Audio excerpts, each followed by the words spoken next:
Good morning to everyone. Thank you for joining us. Today is our first session of our Normalites perspectives with the topic of Alabama A&M University's Oral History Project. I'm Sandra Stubbs, Director of Alumni Affairs at Alabama A&M University. We will entertain questions in the Q&A at the end of our session about the Oral History Project. Joining us today, we have Mr. Daniel Nash. He's the account executive with PCI. Daniel is a native Puerto Rican living in Dallas, Texas, with his wife of 17 years and 3 children. He is a graduate of Texas Christian University with a degree in religion. He has worked at Publishing Concepts for 9 years. Thank you for joining us, Daniel. You're welcome. We also have with us today Mr. Eddie E. Davis, Jr. He's a 2-time Alabama A&M University graduate. He is a soil scientist working for the USDA Natural Resources Conservation Service located here in Huntsville, Alabama. And he has over 20 years of expertise in training for landowners and constituents spanning across 33 countries in north and central parts of Alabama. He's also a soil scientist by day, but if you ask me, I believe his passion is working in the area of history and the preservation of history. He is also the author of the William Hooper Council, The Greatest Negro the Race Ever Produced, which is a book about the founder of Alabama A&M University, Dr. William Hooper Council. Thank you, gentlemen, for taking time and joining us today. Thank you. So first, we will hear from Mr. Davis as he comes and shares information with us in his own way.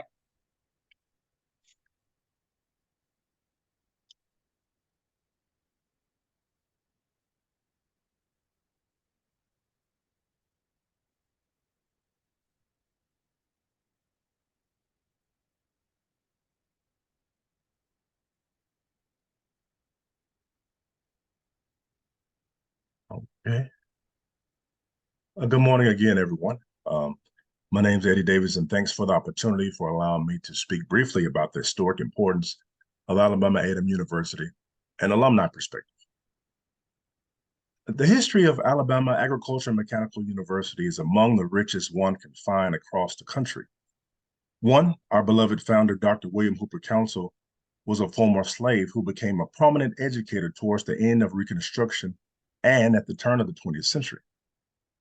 Also, our university's history is linked with the history of Alabama actually becoming a state. In 1819, the 5th President of the United States, James Monroe, visited the Huntsville community unannounced as a surprise visit. The purpose was to let the constituents or the locals know that it's a good idea that Alabama should come into the Union or come into the United States at this time. This time, Alabama was still considered part of the territories. So he wanted to let the citizens know that it would be a mutually beneficial on both parts that Alabama actually come into the Union. In return, the local Huntsvillian population would take and entertain President Monroe at Green Bottom Inn. Green Bottom Inn was a famous hotel, one of the few in Alabama built in 1815 by Revolutionary War soldier John Conley. It was a very elaborate hotel. Other U.S. presidents would dine and frequent here as well. But during this period, they would take President Monroe here to Green Bottom Inn to solidify the deal of Alabama becoming into the United States. And it's on the grounds of Green Bottom Inn, what we consider hollow grounds today, known as the Hill, or the campus of Alabama A&M University, which is located presently where our bookstore is today. Apart from Green Bottom Inn, the fine dining that he would endure, they also raced horses and they also purchased slaves. In front of Green Bottom Inn was a known slave trail, slaves traveling from the Virginias and the Carolinas to be sold deeper into the South. Among those slaves would be our very own Dr. William Hooper Council as a young man, his youngest brother, and his mother, Mary. They would be sold into slavery here in Alabama, forced to work the cotton and corn fields of North Alabama. They were purchased by the Madison County Judge, D.C. office. Apart from the field duties, Counsel as a young man was forced to tend or act as a nurse inside of the home, where his primary job was to keep the babies from crying. He's nursing young ones or infants in a room with many books. As we know, it was against the law to read or write during this period. So with one arm, he's rocking the babies, but with the other hand, he's flicking between books and pages.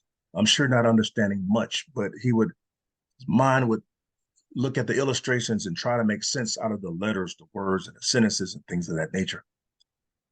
It was in this environment, which would be the seeds that was sown, seeds of education that would later reap a mighty harvest that we would come to know in years to come. 1865, the Civil War is over. Slavery is abolished, and like many others, including Counsel, reading, which was illegal to former slaves, now becomes a thing they run towards. Here's a brief quote, Dr. Counsel, speaking of slavery after being a free person. He says, "I slept in a cotton pen a whole winter because I had no better place. I washed an only shirt and then sat in the shade of a tree while it dried. I wore a pair of Yankee drawers for pants for a whole winter. I wore low-cut shoes in winter without socks. When a boy, I never had an undershirt nor dreamed of an overcoat. I plowed once 3 days for an old Greenleaf's arithmetic. I only had split cedar for light for 3 years. Later, I walked 3 miles, 3 times a week, for lessons a week in physics and chemistry and paid a learned professor 50 cents for each lesson. God forbid that anybody, black or white, should ever be forced to battle against such odds." From the quest of education, Counsel would use his education and would later become an author, an editor of his own magazine known as the Herald. He became commonly known in the religious space and is credited as founding the church St. John AAMU Church in 1885 that's still operational today. He was a local politician and an Alabama delegate who also supported the famous Charles Sumner, Senator of Massachusetts, his Civil Rights Act of 1875. He became a lawyer in 1883, passing the bar on his first attempt. Civil rights pioneer, and his claim to fame is being the educator and founder of the Colored Normal School at Huntsville, known today as Alabama A&M University. Where from the inception of the university or school in 1875, he would lead the school until his death in 1909, with the exception of 2 years. When thinking of Counsel and this oral project, I'm reminded of the first line of our university's hymn that says, "Alabama A&M, rich in heritage divine, blessed by the life of Counsel brave, who gave his all that thou might shine." It's a reminder to know our history, to rehearse our history, and forever remember the great sacrifices made from our founder, who worked tirelessly yesterday so that we might have greater opportunities today. This is a part of our history. And also, this is his story or his story. But as alums or normalites, we have our own story to share and our own story to tell. I also recall the second verse of the hymn that says, "Many thy brave and loyal sons sent from the shrine on Normal's hill, filled with the zeal for a task well done, anxious thy mandate to fulfill." It goes on to say, "Long may you live to bless the world, for right and justice take a stand. As from your rocky heights you view your children's work throughout the land." As alums, we are filled with the zeal. We have mandates to fulfill, and we are a blessing to the world. Today, I can turn on major news outlets and see Normalites providing political commentary for the world to see. We see the work of Normalites leading legislative chambers in the state, even some running for U.S. Senate. We see Normalites in business, education, fighting for our country in the military, in medicine, engineering, and agriculture, and inspiring the next generation to lead. Be it the stories of our successes and achievements sent from the Shrine of Normal's Hill, or the stories and memories made during our time on our beloved Alabama A&M campus. It is our stories, and stories worthy to be shared, as we work towards the successful completion of our oral history project, and as we celebrate Alabama A&M University becoming 150 years old. Become a part of the celebration. Thank you. Thank you, Eddie.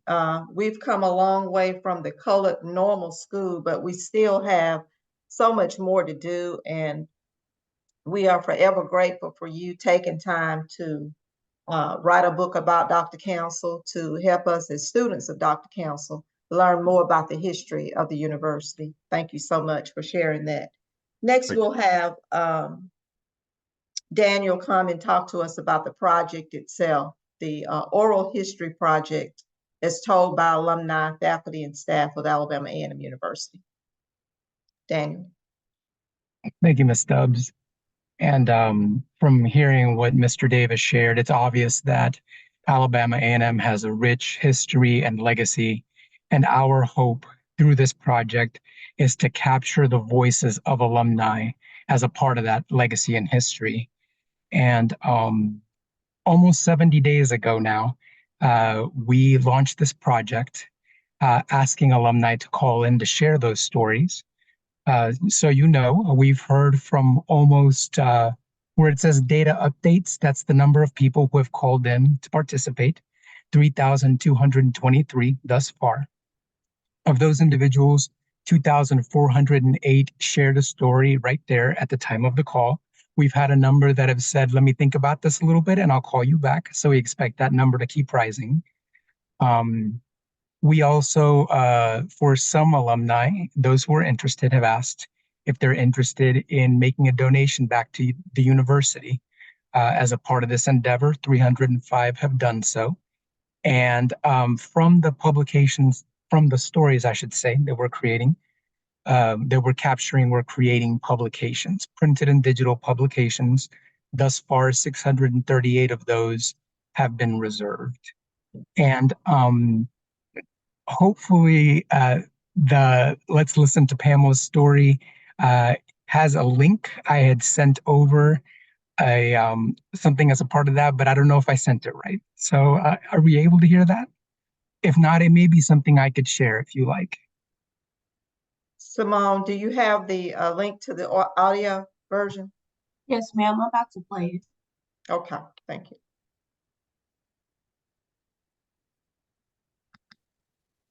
It really was. We did a came for homecoming a few years ago, as you know, the original Normalites were part of the parade, and we were acknowledged during halftime of the game as being the original dance team. And I'm trying to remember, I think it was Doris Hall that was our advisor, but they kind of reached out to the high schools, saying that they were going to start a dance team, as part of the band. And so several of us came from the local high school, and we were already on the dance team in our local high schools. So it was nice that when we matriculated to A&M, I knew some of the other young ladies just from seeing them in competitions around the city, and then even on my own, my own high school, some of us joined the dance team at A&M. So it was quite a few of us. It was quite memorable. So Ms. Bone called in to an 800 number and spent about 10 to 12 minutes on the phone with one of our associates.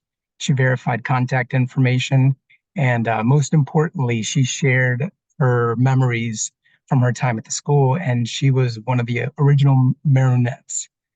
She shared that with us. That was just a snippet of the conversation that we had with her. But it's her unique story that's captured for the school now, and we hope to do that with hundreds of more alumni over the next coming weeks.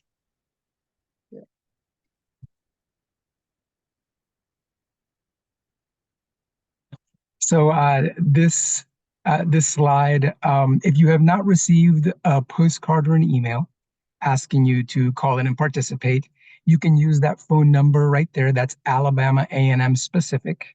When you call in, it'll be recognized that you're calling to share your Bulldog story. Or if you happen to have a cell phone, you can scan that QR code and it'll queue it up in your phone. So when we're finished with this webinar, or whenever the time is right for you, you can call in and participate at that time. So, Daniel, when is the deadline that they can call in? When is the date? Yes, there is the outreach period lasts 6 months. So since we started, I think it was 64 days ago, that means we have a little bit under 4 months remaining. And although that may sound like a lot of time, it goes by pretty quickly. And also, after you call in to share your story, you will receive an email afterwards showing you a written version of the story that we would like for you to take a look at and make sure that it's transcribed correctly. So there's some proofreading that happens there to make sure that we are accurately reflecting your voice for the project. So please do not wait too long, but as long as you call in within the next 3 months, everything should be fine. So if I have a correction, for instance, today I received a call from a lady who wants to add or edit her story. What should she do? She can call the number right back. Oh, the number. That's the number I gave her. Okay, right. Yes, ma'am. Okay. And for our audience, if you have questions, please place them in the Q&A. And that way, either myself, Mr. Davis, or Mr. Nash can address your questions. Okay. I'm sorry, Daniel, go ahead. No. I was going to say, I do, we as a company very much appreciate what you have done from the Alumni Association, posting information on your website about the project. There are some FAQs in there that are commonly asked questions. Thank you so much for posting those. And hopefully alumni are referring to those before they call in and they know what to expect when they participate. Right.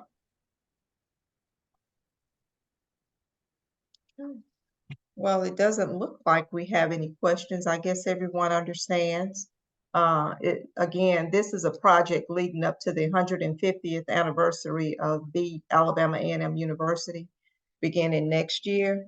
And we want you to have an opportunity to receive the nice book that their company, that PCI, is putting together for the university. It's going to be really, really nice. It's something that you want to keep in addition to your book written by Mr. Davis. So there'll be 2 nice coffee table pieces for you. Please note that I don't think I have any questions. So if you will, at the end of this webinar, there will be a survey that you will receive. If you will complete that survey, that will allow us an opportunity to receive, first of all, feedback from you and to bring you programs and activities of this kind to make sure we're doing things that you're interested in. We plan to have our next Normalites series in the 2nd quarter of this year, probably in June. So stay connected to Alumni Affairs via Bulldogs Connect. Bulldogs Connect is a software that we own now, that we communicate with all alumni, not just paid members of the Alumni Association, but that's how we're basically communicating. If you go to our Facebook page, you'll see, we'll say, we've moved. Follow us on Bulldogs Connect. That is our main communication tool here in the Office of Alumni Affairs. If there are no other further questions or comments, any comments, gentlemen? We will conclude this webinar, and thank you for your time. And thank you, and go Bulldogs. Yeah. Thank you again, Ms. Stubbs. Thank you. Thank you so much.